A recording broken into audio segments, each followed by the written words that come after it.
pour des personnes qui découvrent ce que c'est que la spiritualité à l'intérieur même d'une tradition, peut-être rappeler l'importance de ce que tu viens de dire sur cette notion de la source, qu'on pourrait comparer à une eau, puisque tu as parlé du vase, et de dire à quel point c'est cela l'important. C'est-à-dire que cette eau est en fait une influence spirituelle et qu'une tradition, une spiritualité n'a de valeur que si cette influence spirituelle est vivante. S'il reste un texte, s'il reste des pierres, tout à fait, ça devient quelque chose qui se fige. Et la qualité de l'eau, la pureté de l'eau, tu parlais de l'évêque gardien du dépôt. Amana dans le Coran, ça me faisait penser à cette idée que chaque homme est finalement le gardien de ce dépôt, oui, qu'il l'ignore ou qu'il l'ignore pas. Et quand on parle d'infidèle ou de fidèle, c'est pas à un Dieu qui n'a pas besoin de nous, mais de cette présence, de ce dépôt, de cette responsabilité que l'on a reçue, de l'importance de cette eau, qu'on ne peut pas l'auto-générer sans avoir reçu cette eau. C'est là l'important, et que toute personne qui s'intéresse à la spiritualité, à vouloir s'engager dans un chemin spirituel, doit d'abord regarder cette filiation, si elle est valable, si il n'y a pas de coupure, etc., etc. C'est très, très, très important pour l'âme. Oui, oui. Cette dimension de l'eau, effectivement, est une image très, très, très, très féconde. Effectivement, c'est l'image d'une source. Hein. Alors, c'est une source de lumière, ça peut être du feu. En tout cas, dans la tradition biblique, on a tout un ensemble d'images. Mais prenons cette image de l'eau vive, effectivement, hein, de ce courant, hein, qui vient. La tradition est souvent définie comme un courant avec de multiples sillons, de multiples courants, en fait, hein, constitutifs de la tradition. Et c'est vrai que pour nous, il me semble, dans le chemin spirituel, effectivement, tu as parlé de cette notion d'auto-générer quelque chose. Hein. Moi, j'aime beaucoup cette image, je vais me déplacer un tout petit peu. Regarde, Yacine, attends, parce que j'aime bien peut-être cette image qu'on retrouve. Hein. C'est cette image du bol. Hein. Bon, là, c'est un bol, peu importe les formes, hein. Mais c'est vraiment l'image du bol. Et c'est vrai que nous,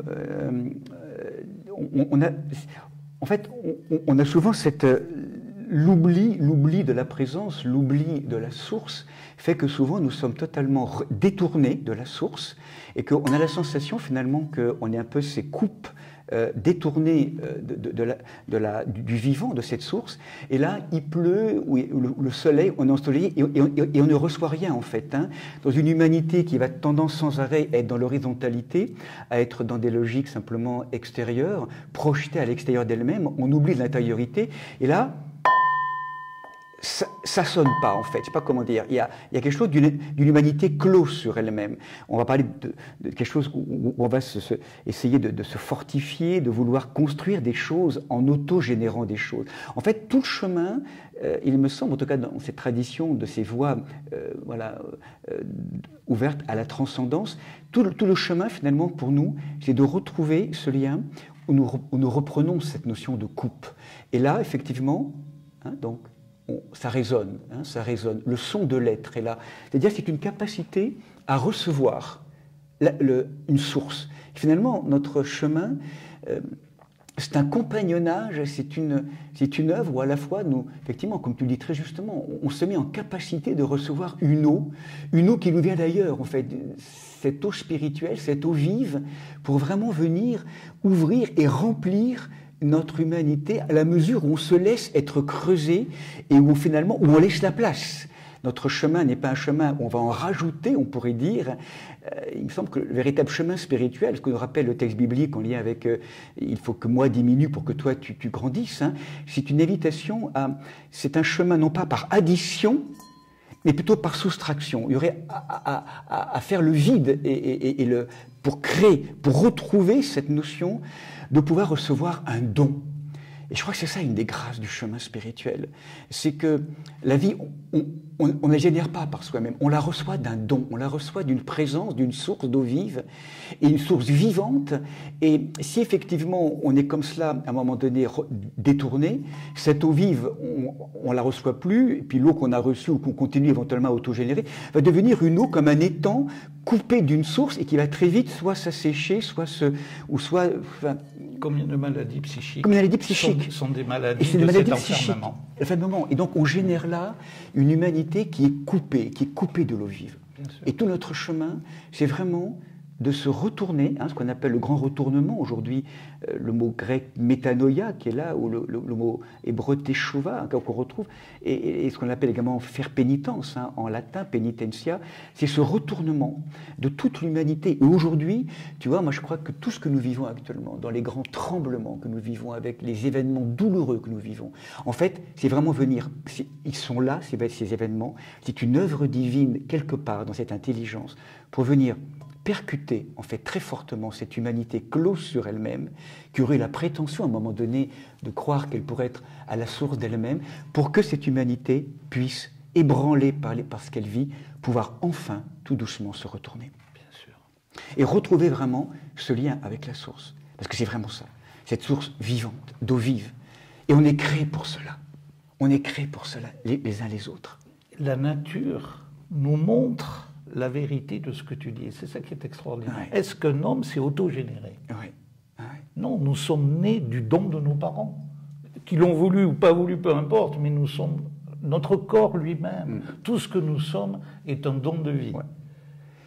Et ça, c'est très important, tu vois, cette notion de don. Parce que je crois qu'aujourd'hui, l'un des grands malheurs de notre humanité aujourd'hui, on le voit, on est un peu comme des enfants un peu capricieux, je trouve, et en fait, tout nous est un peu dû. Tu vois, ces enfants un peu capricieux, un peu... Et là, souvent, il faut goûter à cette expérience, parfois d'appauvrissement, de délaissement, ces expériences qui nous rappellent que non, tout ne nous est pas dû, tout est don. Et de retrouver l'art du don, cette capacité à recevoir un don. Ouais. Le don du vivant, le don de l'amour, le don de la source. Le texte des dialogues, celui qui donne est lui. C'est ça. Et c'est vraiment la notion du don. En recevant le don, du coup, nous devenons nous-mêmes à ce moment-là remplis de cette source d'eau vive, de ce don, et nous pouvons du coup devenir donateurs et donatrices aussi de contagion pour les frères et sœurs en fait. C'est ça. Quand tu parles d'évider, il y a cela, mais aussi de dire que de là va jaillir. Absolument. C'est cette source Parce que cette eau va féconder une terre. Et bien sûr. Et cette terre, en vérité, là, au cœur de nous-mêmes, là, dans les profondeurs de notre cœur, la tradition nous parle de cela, justement. Il y a cette image déposée là, et ce jaillissement de vie, c'est tout le passage de Jésus et la femme samaritaine, donc dans l'évangile de Jean, qui est une merveille, comment Jésus, en tant que maître de la vie, apportant cette source d'eau vivante. Jésus, quand il marchait, c'est un réceptacle d'eau jaillissante, d'eau vive, de puissance de vie qui réveille tout et toute chose.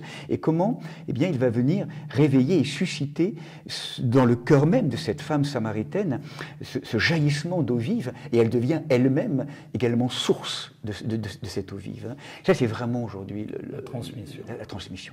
Des transmissions de maître à disciple, vraiment là.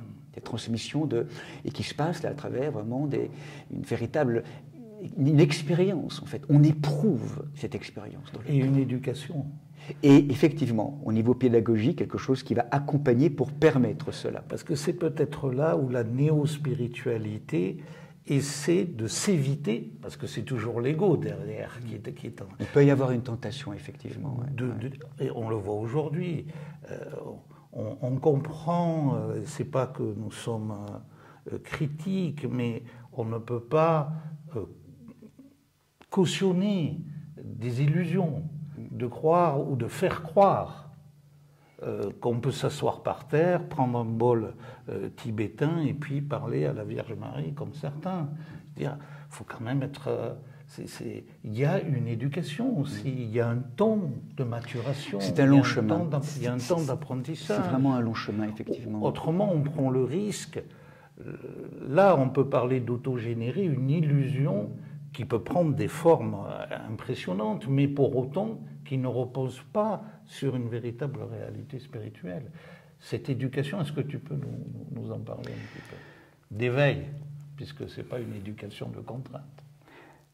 Oui, c'est une. Je dirais que c'est une ascèse. Enfin, quand on parle d'éducation au niveau pédagogique, effectivement, c'est comme une.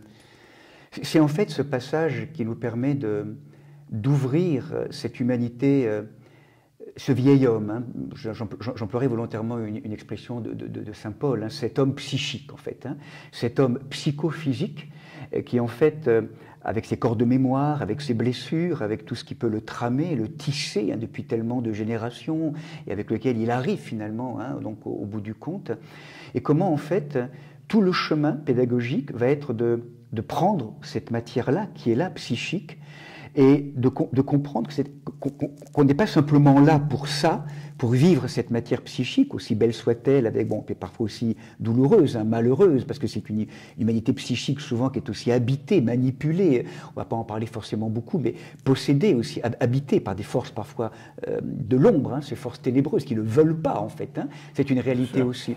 Donc, un conditionnement.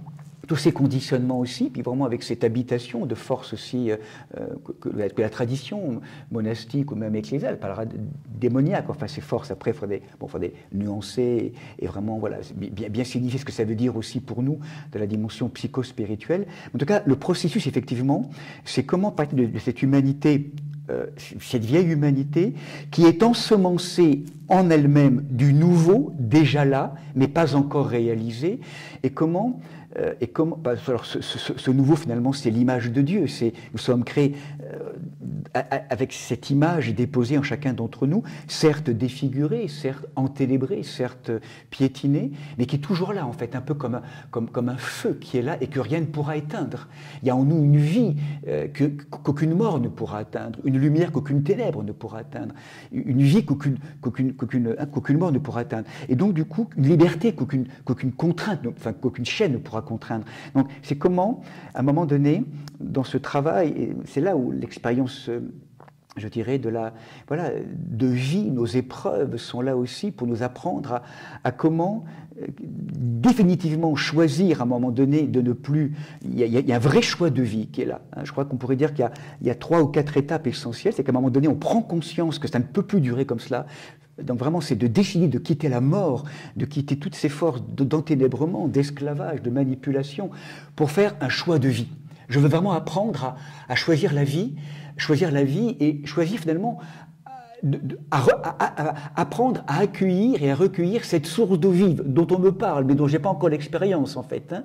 Donc il peut y avoir au début soit une expérience vécue de l'intérieur qui me dit oh, quelle expérience d'éveil, où là je rencontre vraiment et je touche à ce pourquoi j'ai été créé, je le sais, qui vient transcender complètement cette finitude psychique. Oh, je m'ouvre à une liberté que je n'ai jamais rencontrée, ou un amour, capacité d'aimer ou de conscience, de liberté. Ou alors parfois c'est vraiment à l'issue d'une épreuve, d'un malheur. Enfin, je dirais le Seigneur, le vivant, vient nous rejoindre chacun ou chacune à travers des expériences à la fois lumineuses et parfois douloureuses, pour venir frapper à notre porte et pour nous rappeler que nous ne sommes pas créés pour mourir ou simplement être enfermés dans une espèce de conditionnement infiniment répété donc qui nous met dans le psychique, mais qu'on est créé pour la liberté, qu'on est créé pour la vie, pour l'amour, pour la joie. Et donc là commence ce moment où oui, je veux guérir. Oui, je veux vraiment quitter et je veux commencer à expérimenter ce chemin de vie. Et là, commence à ce moment-là la possibilité d'un retournement. C'est-à-dire que c'est là où je commence à entrer dans cette métanoïa, cette possibilité.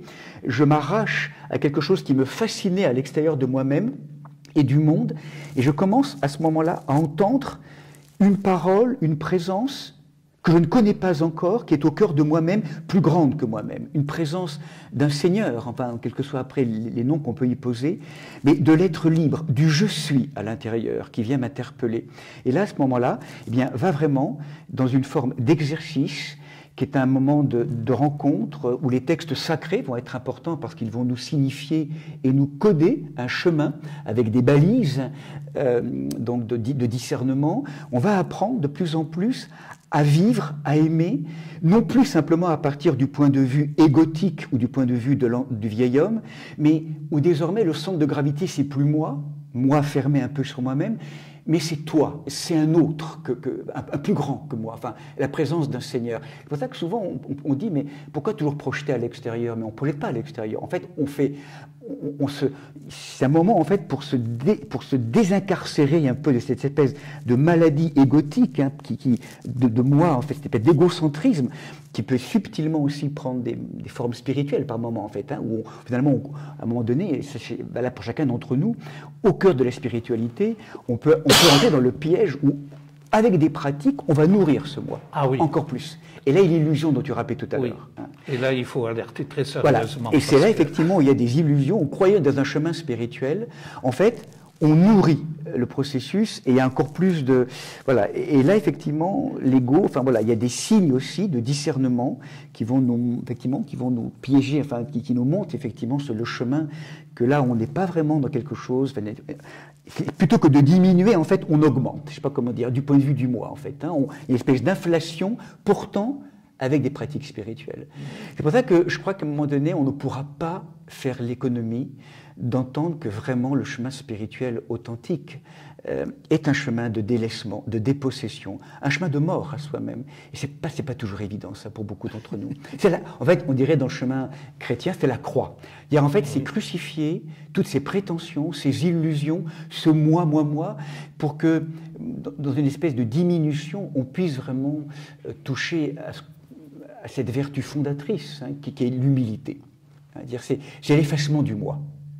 Il faut que moi diminue pour que vraiment voilà, le je suis apparaisse. Et ça, c'est tout un chemin de patience, de délaissement. Alors, les anciens, les pères et les mères, hein, les saints et les saintes nous diront qu'effectivement, l'Esprit Saint œuvre parfois de manière très rapide pour certains, dans un vrai travail de dépossession, de simplification, d'humilité. Hein. Ce sont ces vertus cardinales qu'on retrouve vraiment beaucoup. Et pour beaucoup d'entre nous, c'est un long chemin d'exercice. Là, on parle de le mot ascèse, hein, littéralement, qui est un mot parfois un peu difficile à entendre, mais c'est vraiment des exercices sur le chemin, des pratiques, des moyens habiles, on pourrait dire, hein, des pratiques qui vont nous aider à, donc, pratique de prière, pratique d'invocation, pratique de dévotion, pratique aussi de l'aide, voilà, de pratique de charité, pratique également de la relation consciente, hein, parce qu'on est quand même régulièrement vérifié dans nos relations avec nos frères et sœurs. Hein. C'est là que ça se vérifie. Hein. C'est pas un tripoteau. C'est vraiment dans le réel. Ce commandement, voilà, c'est vraiment le réel. Parce que le danger est souvent, je crois, de pouvoir se créer des mondes spirituels un peu idéalisés, et où là, il y a une forme de toute puissance subtile, qui n'est pas toujours facile à démasquer, mais dont on est tous, je dirais parfois, on n'est pas à l'abri. Et c'est là où la tradition, je crois, et en particulier l'enseignement des pères et des mères qui nous ont précédés sur le chemin, qui ont vraiment vécu des grands événements de déconstruction, sont là pour nous rappeler, pour nous rectifier, pour nous vérifier, vraiment. C'est là aussi qui est importante, c'est le lien à la communauté aussi, tu vois, pour nous, donc le lien à l'Église, le lien à la communauté. C'est là qu'on est vérifié les uns par rapport aux autres. Hein. On voit très vite comment apprendre à aimer celui ou celle qui est difficilement aimable. Ne pas être servi. C'est vraiment, voilà, vraiment servir et ne pas être servi. Et puis comment on va rencontrer l'être qu'on a du mal justement à aimer. De telle façon que les grands saints nous rappelleront que le signe que vraiment nous sommes des êtres spirituels, c'est pas tant d'avoir des grands pouvoirs, à la rigueur ça peut être tout à fait illusoire, c'est l'amour des ennemis. C'est vraiment être capable d'aimer ceux et celles qui ne nous aiment pas, ceux et celles qui veulent nous faire des reproches, ceux et celles qui... dans une espèce de dépossession, de sortie de dimension égotique, et c'est tout un chemin. Et on achoppe sans arrêt, on se trompe, donc demander pardon, on chute, on est relevé, on chute, on est relevé. C'est tout un chemin vraiment d'humilité qui va vraiment passer par des moments d'appauvrissement, des moments de rencontre, et c'est des moments d'être dans le réel, vraiment. C'est vraiment le réel, être en prise avec le réel. Hein.